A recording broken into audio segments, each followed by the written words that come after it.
never done this before, so we'll see how this goes. I decided to do a little hiking. I had bigger plans, but got pretty sick yesterday. Not sure what, some kind of swelling and pain and general lethargy and all that sort of thing, but feeling a little bit better this morning, but I don't, just not feeling up to all the stuff I wanted to do today. So I'm gonna settle for a light hike and see how I feel so far to go. Also practice talking to the camera because it's really weird.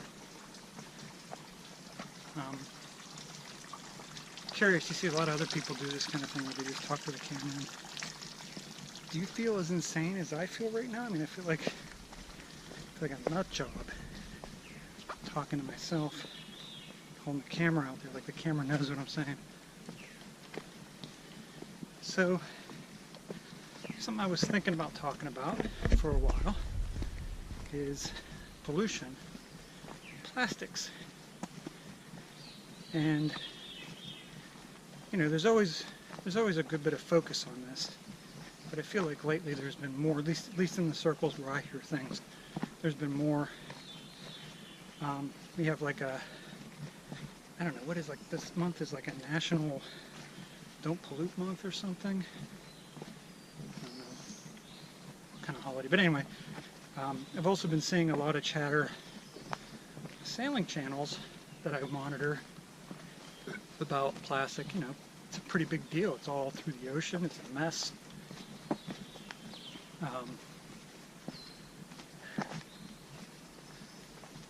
And I started doing my own research into it because I can't just listen. It's just me. I researched the heck out of everything. These stairs are not going to last. Huh. Bug flew right in my mouth. Anyway. So I started doing some research, and I think the thing that I found initially that upset me the most, you know what, I'm gonna stop, and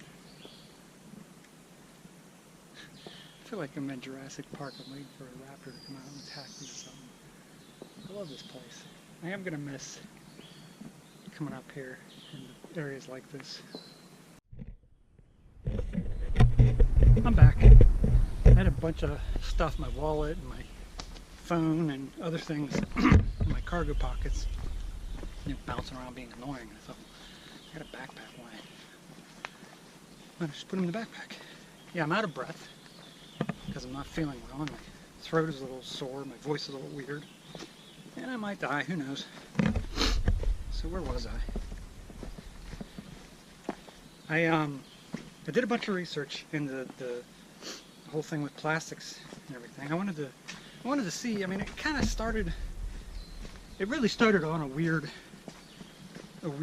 bent. It's amazing how when you start getting curious about things, the roads that it leads you down that you never expected to go down. But it started because I was wondering, you know, you've got all these areas, you know, that I'm planning on being in about a year, like in the Caribbean and a lot of these islands that they don't have the infrastructure to dispose of stuff well. And you know, one of the things that some of these places, they just dump it and they make big piles. Some of them burn it. And it's a tricky trail here. There's a lot of mud to hike around. It's going to be really miserable when the heat gets a little bit later this morning. But a lot of them burn it.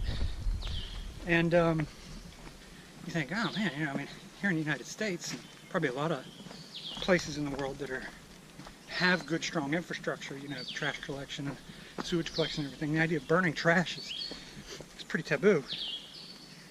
But, you know, you can understand that, you know, if you don't have the facilities to dispose of it in any other way, you know, and a lot of stuff can be burned, like paper trash. You can just burn that. It's not going to hurt anything to burn it. The amount of pollution it creates is not enough to, you know, it's probably less than if you just throw it somewhere. But there's also a lot of stuff that we know we wouldn't want to burn. And, you know, plastic falls into that category pretty strongly. But at the same time, if you just toss it, it's still toxic. And so the whole research thing started with this simple question: is when you don't have any better way to deal with plastic trash, which is the least bad? You know, I'm acknowledging that both tossing it and burning it are both bad, but which is the least bad? You know, which is the lesser of two evils? Are you better off burning it? Is the soot and the toxic fumes put off better or worse than the actual toxins that happen when the plastic cracks and decays and falls apart and turns into powder and mixes with the water table and all that sort of thing? And that kind of thing led to a lot of interesting discoveries. And it's a lot of misunderstanding and a lot of misinformation. And my problem is like, I might end up repeating some of that misinformation. There's just not a lot of good ways. I don't have the resources to really be sure that everything that I'm repeating, everything that I've learned is 100% accurate. And that's, I think, one of the big dangers of anybody who's doing YouTube videos or posting stuff to social media or whatever is you're always in danger of repeating stuff that is patently wrong or misleading or whatever without even realizing it. And that's, you know, just as bad almost, I think, is intentionally trying to deceive people. But, you know, you get into things where you start looking at like, well, you know, how good are we in the United States? You think, United States, we're like a first world country and we got all this infrastructure and tons of money, which we do, you know, so we should be recycling pretty good, right? And one of the earliest statistics you find if you start researching this is that of the plastic waste that we collect, we only recycle about 10% of it. And it's interesting because it sounds like a terrible number, and you know, in some ways it is. And I should think, how could it not be? Well, I'm going to get to that. Because, you know, you think about it, if you drink one bottle of pop a day and you throw it in the recycling bin, you know, only about every 2 weeks is one of those going to get recycled. The other, you know, 9 that you threw away are just going to end up in a landfill. And on the one hand, that's where you get a lot of these people who claim recycling isn't worth it, it doesn't work anyway, and all that sort of thing. They look at statistics like that, and they come up with those responses, you know, which on the surface, you can kind of understand where they think that. But there's a lot of interesting stuff behind that. One of the things is that one of the things we've done in the United States, and I'm curious about the other parts of the world, but I got a feeling it's pretty common in wealthy countries that have good infrastructures. We've gotten really, really good at collecting our trash and managing it. Even if we don't do the right thing with it, it doesn't end up in the waterways, it doesn't end up by the side of the streets. And I know lots of you people in the United States are going to want to see my street. You know, and yes, there's certainly places that are better or worse than others and that sort of thing. And we could certainly do better. I'm not going to say that we do it perfectly. But what I am going to say is that we do an incredibly good job of it. And if you look at the numbers, which this is another thing that really shocked me in a very negative way, is how difficult it was to find actual numbers. It's almost like somebody's trying to keep this data a secret. Or something, I don't know, it's really strange because, you know, you go out and you look at a lot of things and you find these very detailed statistics. You know, every year we've done, you know, this with our water or whatever. When you start looking at recycling and stuff, the data is just missing. It's like there's very little of it out there. You'll see it be like, oh, we did this in 2006 and in 2010 we did this. I'm like, well, what about those intervening years, you know? How do we not know? And that was a shock. And I'm still a little confused by that. But the thing is, we've gotten really, really good at collecting the branch. We've got really, really good at collecting our recycling. Since we started, you know, in the United States, and I don't remember exactly what year it was, but I remember being a kid, and all of a sudden we said, well, you know what, we're going to do this thing where the utilities are going to pick up the recycling. You just put it in these bins, you know. And since we started doing that, we have collected more, both by percentage and by sheer volume, more plastic every year, every single year.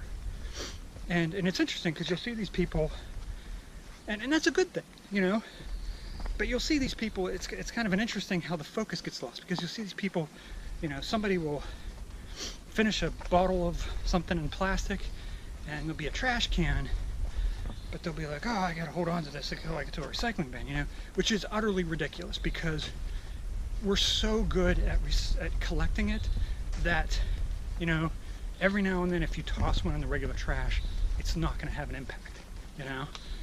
And you'll see other people going on and on about, do you leave the caps on or take them off of the bottles? You know, they have so much more plastic than they need that if you do the wrong thing, it's just not an impact. It's just not having an impact.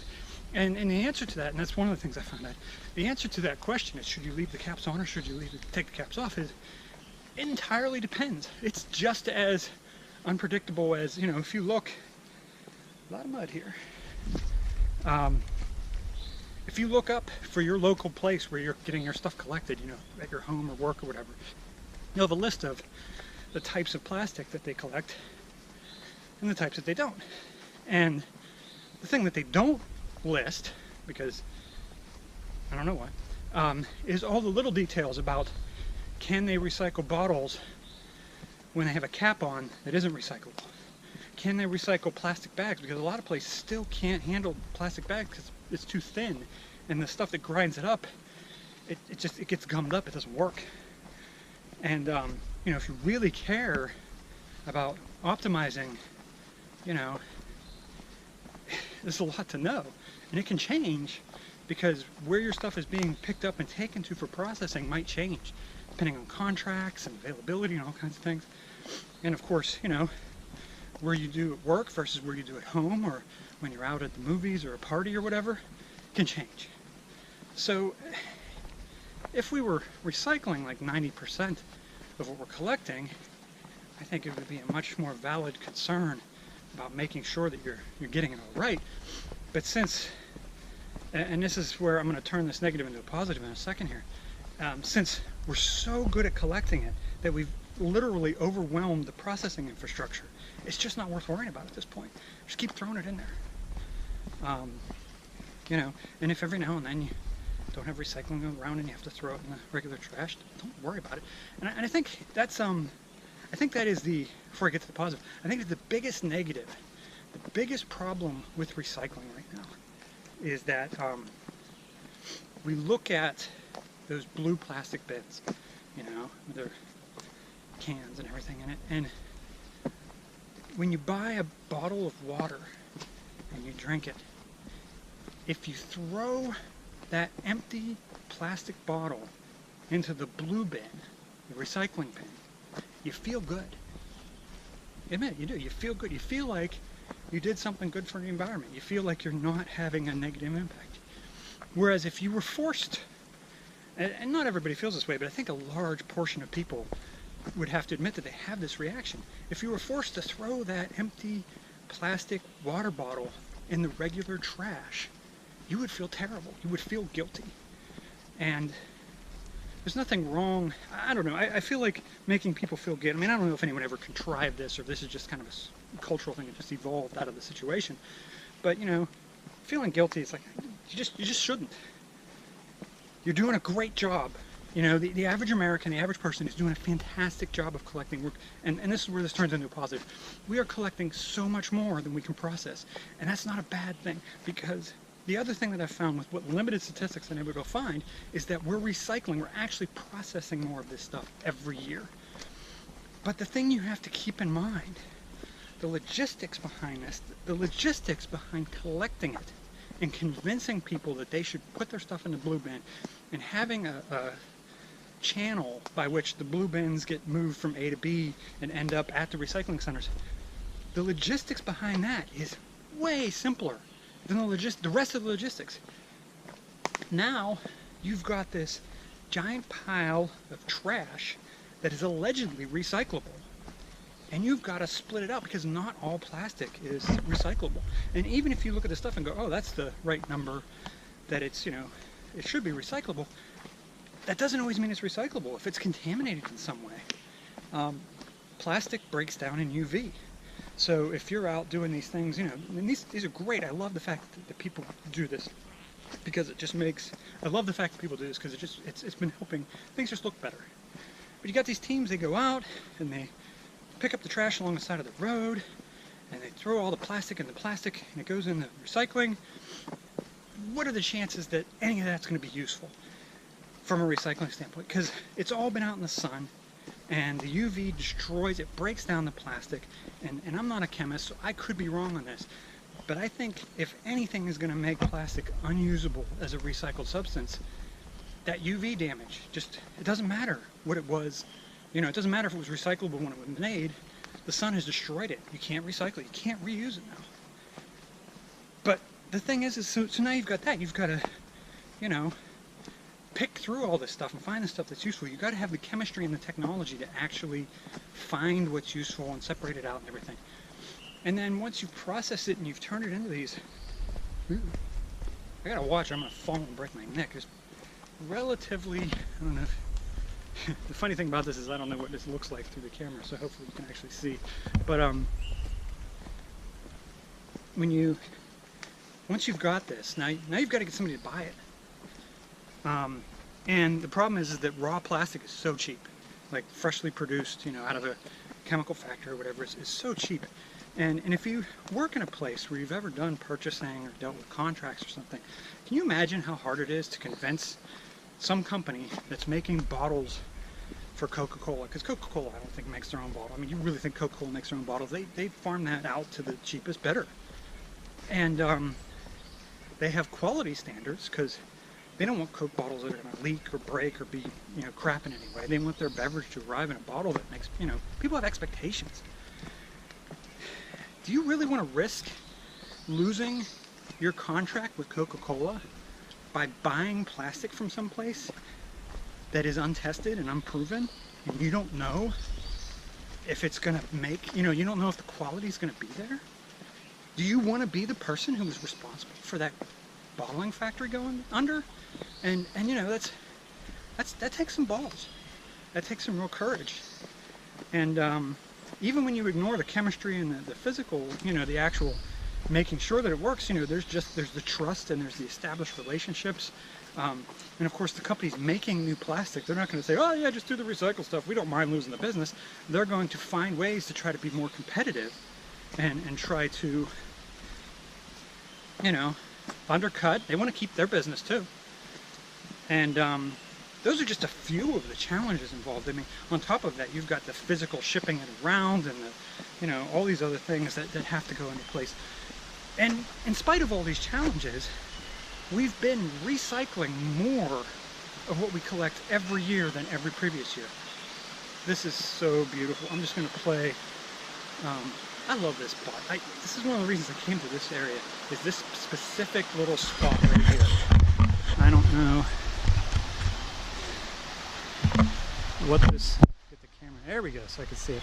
This stream is just, I don't know, this is the kind of thing that you want to see when you're out hiking. You hike through, you know, miles of nondescript woods that you won't even remember to get to a little spot like this. Now I'm just going to keep hiking.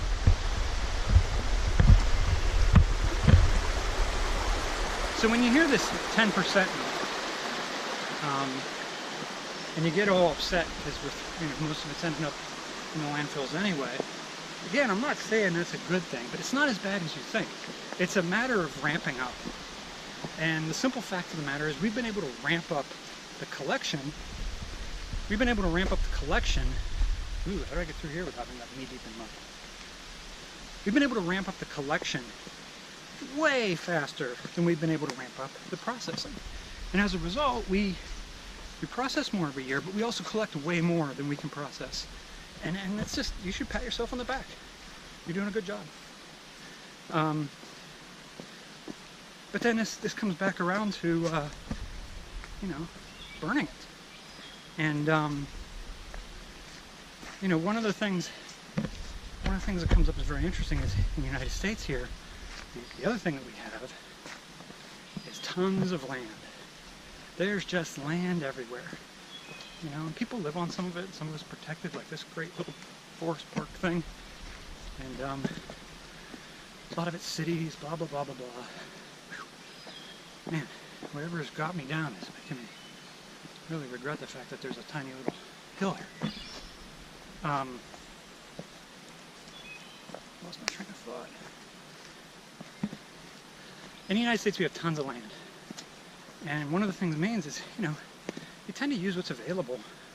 when you have problems to solve. And so one of our solutions to the problem of garbage has been landfills. And other countries haven't had that luxury. You know, a lot of European countries and Britain and whatnot, they don't have just huge untapped areas of land that they can just start filling with trash. So you come back to the original question. You know, is it better to burn or toss when you don't have a choice? And while researching this, you know, I was trying to understand the chemistry of it. And again, it's amazing how hard it is to find this stuff. Maybe there's somebody out there who's like really smart about chemistry that can fill in the blanks here, because I wasn't able to figure out, purely from an environmental standpoint, burning it was worse than throwing it or vice versa. But it turns out, what I did find is apparently, and I found a few references to this, so I'm not sure how much I trust them. But it turns out there's burning, and then there's burning. And one of those burnings might actually be better than any other way we have of processing plastic right now. And I think in some parts of the world, and I don't know this, but based on my research, I have this suspicion. Some parts of the world, this wouldn't come as a big surprise and wouldn't be a big problem. And if you're not in the United States, though, I don't think anybody, politician, business executive, whatever, could announce that they're going to start burning plastic on an industrial scale without a huge amount of public backlash. I think the American public would just tear them. That politician would have no chance to move forward in politics. That company people would stop buying their products. I mean, it'd just be ridiculous. And it's a shame, because the articles I found suggested that the big key is that when you burn plastic at its ignition temperature, that's where if you just light it with a match, it's going to burn at a temperature naturally. It produces, I mean, let's be honest, who hasn't done this, either by accident or because you were drunk or something? Throw a plastic bottle on fire. And it produces that nasty black smoke, which is extremely toxic. Just nothing good comes from burning plastic like that. But apparently, if you heat it up a tremendous amount, if you burn it much, much hotter, those toxins that were being released in the smoke, it burns differently somehow. And those toxins, they get burned up too. And as a result, you end up with something that burns as cleanly as natural gas. Now, if you think about natural gas, at least in the United States, a lot of us have natural gas stoves in our home. We burn, we don't even have a flue or a chimney or anything. I mean, whatever pollutants that's putting out are essentially inconsequential, because they just go right into our atmosphere. We breathe in our homes. And nobody's been flipping out about that. And apparently you can do the same thing with plastic. And apparently it's a little trickier than just burn it real hot. You know, it sounds simple, but on the surface it sounds simple, but when you actually think about it, it's a bit trickier. One, because the temperature that has to be burned at is very hot. I don't remember the exact numbers, but it's not the kind of thing you're just going to get by just, you know, switching from a lighter to a blowtorch or something. I mean, it needs to be really, really hot. And the other challenge to it is, you know, you can't go from room temperature to that hot instantaneously.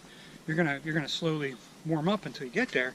And the problem is that the plastic will auto-ignite somewhere around its flash point, which is too cool and starts to burn in a very toxic manner. So the trick is you have to put a bunch of plastic in an incinerator and remove all the oxygen from it. And then you have to heat the incinerator up to the safe burning temperature for the plastic, and then inject the oxygen and allow it to start to burn. Which again, is not, you know, for an industrialized nation, this is not a terribly difficult thing to build. I'm sure there's lots of furnaces that would work off of a similar idea, and even if there aren't, I mean, I could build one of these, give me a little bit of money and some craftsmen, some contractors involved, and just build this right back here.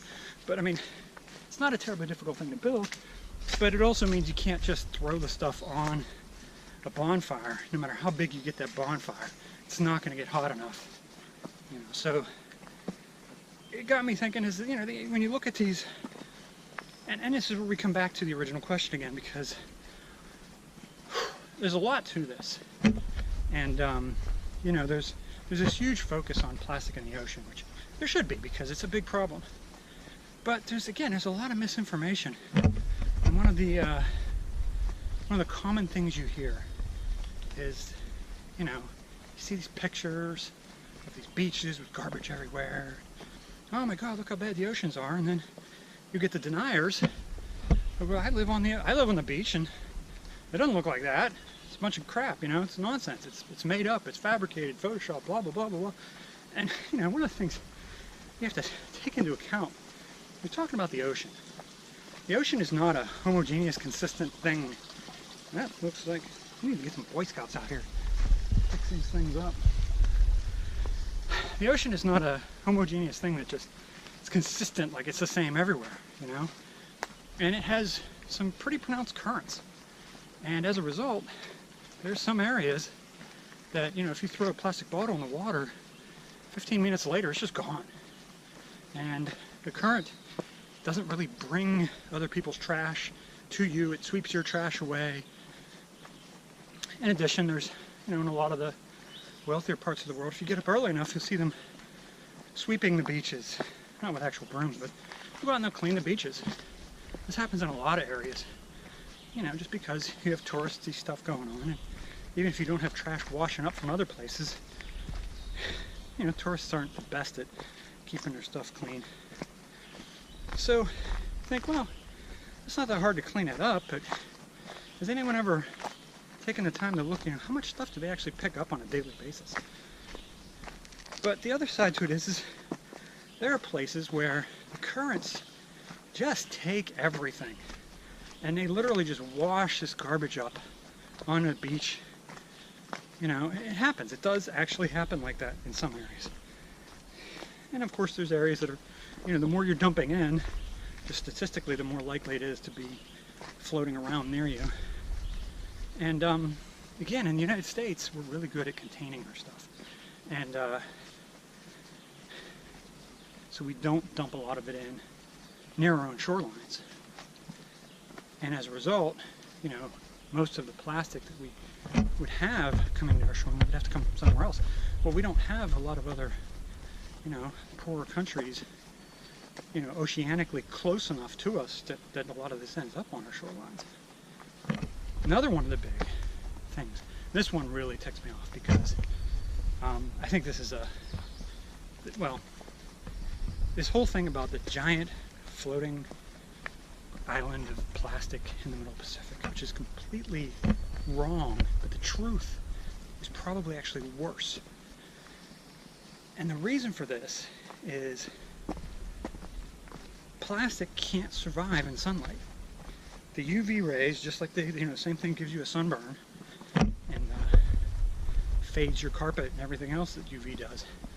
It breaks down the plastic. It damages it in such a way that it falls apart. And you've probably seen this. You got some plastic thing that's been sitting by the side of the road or something. And, you know, it's just, it's very brittle and it cracks. Well, if you allow that to continue on, eventually it breaks down completely and basically turns into powder. And the problem with that is the powder is still plastic. All the UV, unfortunately, it would be really great if UV just broke plastic down into some kind of compostable thing. We just pile the stuff out in the sun, wait for it to decay, and then spread it over our gardens. But the problem is that once it's broken down, it's still plastic. It's still toxic. It's still dangerous. It's still bad for the environment. It's just now it's like a powder. So what happens is you have these areas like, and there's actually more than one of them. We talk about the Pacific one because we believe it's the biggest one. Again, big research I've done, you have these places in the ocean where the currents cause things to collect. You know, it's like a big vortex. It's not like a whirlpool, it's moving rather slowly, but the result is these currents pull things into this area. And they pull a lot of the plastic that's floating in the ocean, they pull it into this area in the middle Pacific, where the sun, because there's no protection from the sun destroys it until it turns, you know, until it basically breaks down into a powder. And of course it's in the ocean, so that powder is now mixed with salt water and it becomes a sludge. And what you have is far worse than any floating island of trash, in my mind anyway, because you have this sludge of toxic plastic mixed with salt water that for the layman just looks like water. It doesn't look that different than ocean water. But like, fish can't live there. You know, it's not an environment that sea life can survive in. Certainly not thrive in. Maybe someone will find a way to survive. And you know, the couple of problems with that that make it even worse is, how do you even figure out how big it is? How do you measure it? You know, if it was a pile of trash, you'd go out and take pictures and put a tape measure on it and try to calculate how much is there. But I mean, you would have to like send a probe down to see how deep down in the ocean this stuff goes. And finding the edges would be very challenging. But also cleaning it up. I mean, imagine how easy it would be if it were actually a floating island of plastic bottles. We go out there with nets and all kinds of stuff and just scoop the stuff up, take it somewhere where we can process it better, or at least get it out of the ocean, even if we don't know what else to do with it. So it's not, you know, but as it is, like, you're gonna have to like millions or maybe billions of dollars of filters to run the seawater through to filter out the microscopic. I don't even know if you could do it with filters. You got to find some way to separate these microscopic plastic particles from the salt water.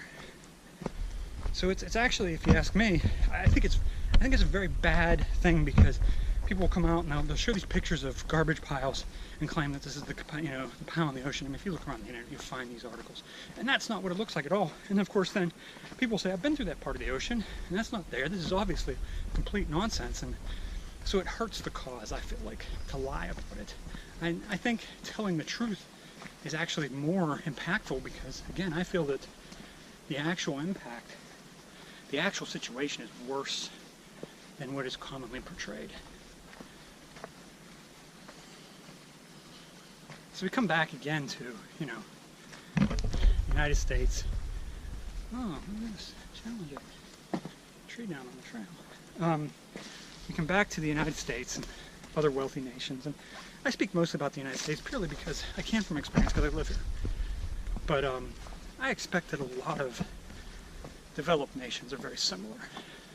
Maybe, you know, obviously there's always going to be some difference, but I don't think there's a huge amount of difference. And we have this huge amount of guilt, this huge amount of concern. You know, if you throw a bottle by the side of the road, it's going to end up in the ocean, and it probably will.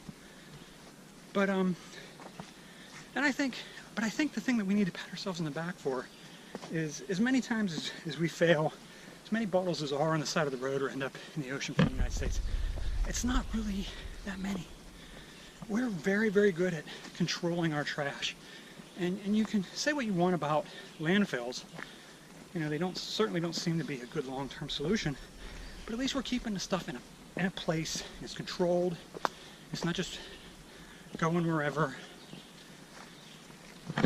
And even if you think that's still bad, the thing that comes out of it is that the wealthy countries are not, at least not directly, are not the major contributor of plastic pollution in the ocean. And I'm not saying you shouldn't reduce your usage. I touched briefly on the whole idea that, you know, throwing your bottle in the blue bag makes you feel good. It shouldn't. What should make you feel good is when you realize you just drank water out of a reusable bottle and you didn't have to throw anything anywhere. That's what should make you feel good. But there's this illusion that, you know, oh, we throw it in the blue bag and that's zero impact, and it's not. Because 9 out of 10 of those are going to end up in the landfills anyway, and even the 1 out of 10 takes energy and it pollutes. To recycle it pollutes. Not using it is way, way better impact reduction. Going up a hill again. Lost my train of thought. That's partly because I'm focusing on the trail, trying not to break my ankle.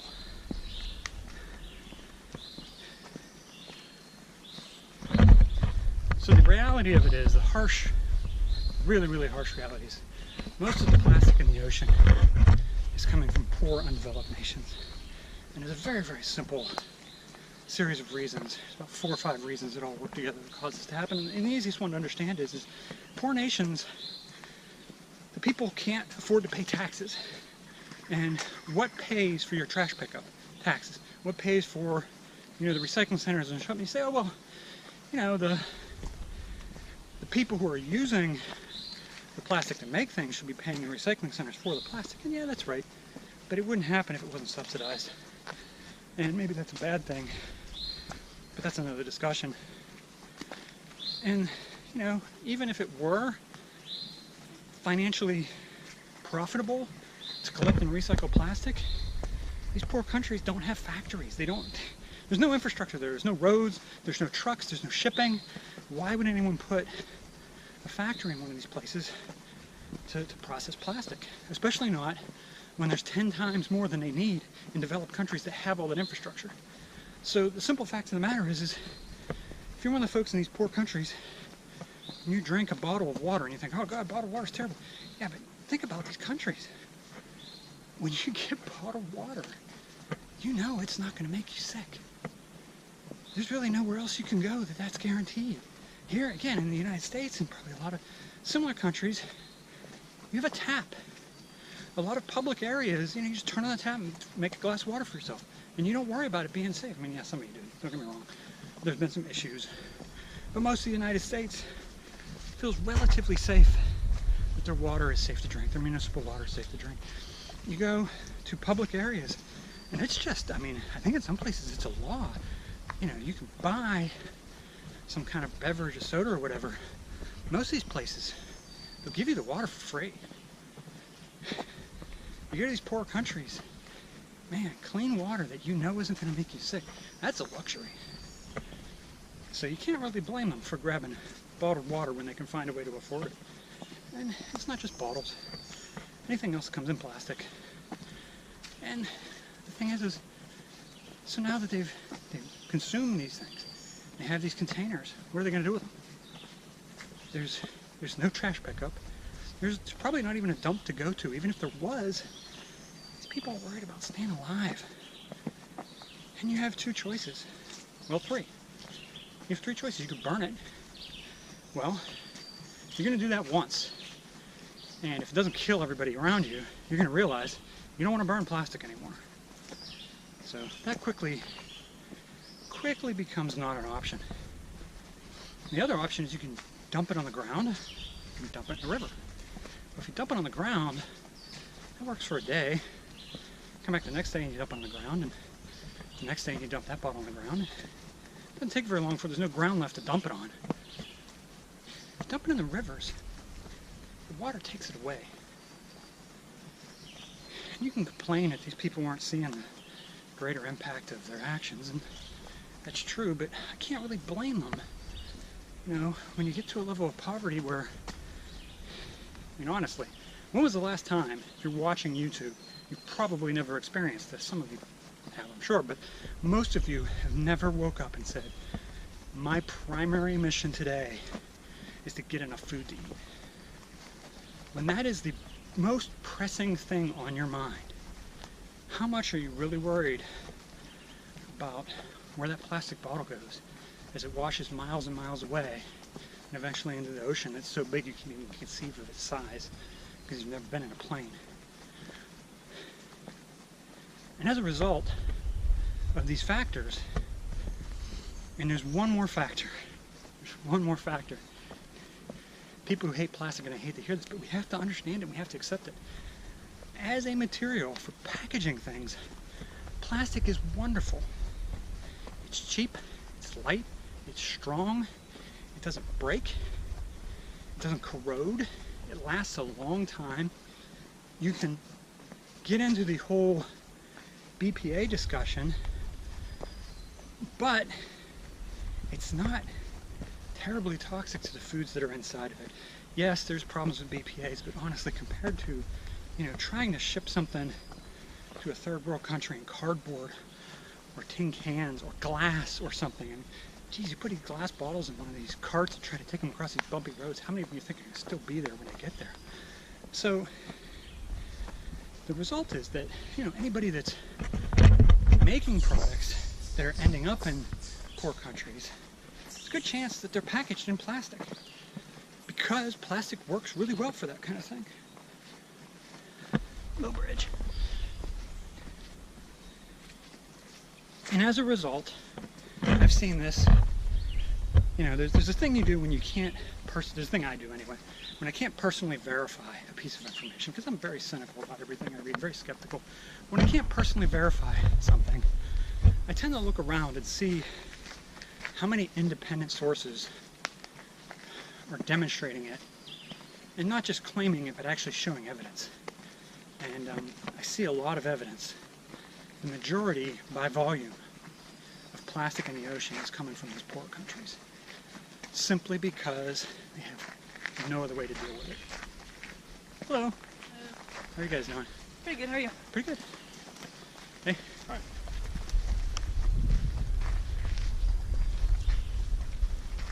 It wasn't as weird as I thought it was going to be. Lost my train of thought. So anyway, we come back to a number of points that I've made before. I wonder how rambling this is going to seem later when I listen to it. Who cares? It's an experiment. We come back to some of the points I pointed out before. One, that just don't feel guilty. Don't worry about it. It is a problem. Don't deny that it's a problem either. But don't get upset when somebody wants to deny it and, oh no, I'm just going to throw my plastic in the regular trash. Who cares? Who cares? It's not the biggest, it's not the important battle. And this is, I come back to, the whole throwing it in the blue bin makes you feel good. It's a trick, it's a trap. It's not the important battle. Yes, you do need to make sure that your recyclables end up in the right container. Yes, we do need to push for more collection points, make sure we're getting all of it in developed countries. We need to make sure that what we're collecting is actually getting processed in the best way we have available. We need to keep pushing it. But it's just not worth worrying about. It's not worth getting mad about. Just keep working, And at the same time, you come back to, I don't want to say we're not the source of the problem. We as the consumers are not the source of the problem. We as the developed countries are the source of the problem, because these poor countries, without us shipping our goods to them in plastics, they wouldn't have plastics. Whether or not we're helping them more than we're hurting them is a question that would require way more knowledge and research than I have done, and more than I know, because again, you get back to the clean water thing. Is just, you buy bottled water in one of these poor countries, it's not going to make you sick. That's huge. It's a huge step up. Is it worth it? I don't know. But I think what I wanted to come back to was in the United States, where we're collecting so well. We're doing such a great job of collecting it. I mean, good job, everybody. But we just don't have the ability to process it. And as a result, 9/10 of it ends up, in a landfill as if we hadn't collected it specially. Maybe we need to look into this burning technology, this incinerator technology. Maybe we need to get past this bias that burning trash is automatically bad, and seriously consider, funding large-scale incinerator projects if the science does show that it can be done cleanly. Let's stop pretending that just throwing the stuff in the blue bins solves the problem. It doesn't. Let's stop being angry about the stupid little nitpicky things, whether or not you got the lid on. Just who cares? Let's start focusing on the 9/10. Let's pat ourselves on the back for getting so good at collecting it, because we deserve that. That was a big deal, and we're doing great at it. And then let's focus on making a difference in a way that actually needs to happen now. I mean, years ago we weren't collecting it. There was this big push and there was a lot of attention on collecting it. And that was great because that needed to happen. But we're past that now. That's old news. If you're complaining that somebody's not collecting their trash or the recycling properly or whatever, you're 20 years out of date in your understanding of the situation. What we need to do now is find better ways to process it. I think as a consumer, I think there's certainly some things we can do. Look for products that explicitly say they're made with recycled plastic. That increases the demand. It causes people, it makes investors, they feel that it's worth it to put money into recycling plants. You know, as the demand increases, more of these facilities will be built, the technology to allow them to do their job well. They'll be able to recycle more types of plastic, all these different things. It'll just get better. So that's one thing you as a consumer can do. But another one is to educate yourself. You know, melting it down and turning it into another bottle, it doesn't always work. And it's not, you know, it's not automatically the best way to handle the situation. Let's get some real research done, some real science done. Let's find out. Right? I mean, the article I found claimed that certain nations were already building these incinerators. Let's find out if they're really working. And if they are, let's make it more prevalent. I mean, if we can take this stuff and burn it down into, you know, carbon and carbon dioxide and a few other, you know, not deadly toxic chemicals, who cares? You know, let's get past this bias. You can't burn trash. If we can burn trash safely, let's burn it. It'd be nice to see some pressure put on companies that make plastic. You know, I mean, you have this, you know, the plastic situation isn't, it's a little more complex than a lot of people think. They just, oh, Coke's making plastic bottles. I guarantee you Coke doesn't make a bottle. Coke doesn't ever make one bottle. They farm out the bottle. They have like a specification that companies need to meet. And there's these companies that are making the bottles, and they, you know, they bid for, you know, Coke contracts to supply bottles to Coke and all that thing. And guess what? They're not even making the plastic. There's completely different companies that are making the plastic. They ship it out in pellets as a powder or as a, you know, beads or whatever. And then these bottling companies, they buy it and melt it down and put it in their molds, do all their fancy stuff to make it into whatever shapes are needed. Figure out, you know, there's all this pressure along these supply chains. Somewhere there's got to be pressure that, hey, you're shipping your stuff overseas to a place that cannot process the trash that's going to result. You know, somehow we need to go in and build, again, assuming that the technology actually works as advertised, we need to build these incinerator plants in these third world countries. And we need to give the people that live there an incentive to, you know, take their stuff to the incinerator plant instead of throwing it in the rivers. Right now, that incentive doesn't exist. There's no motivation at all. Even if, first of all, it doesn't exist. There's no way for them to even do it, even if they wanted to. But they also have no motivation to care, even if there was for a way to do it. So those are the big challenges that need to be overcome. And I have no doubt that we can overcome them. It would be nice to see more public pressure in directions like that that matter more than somebody worrying about, you know, whether or not some of it ends up in the landfills. It's just going to. It's going to take a while. You can complain about it all you want. But right now, business doesn't have a way to deal with it. You know, you can give plastic, you know, tons and tons of plastic. Nobody wants it. You can say, well, recycle it. Into what? There's got to be a thing to recycle it into. I'm going to put the camera away.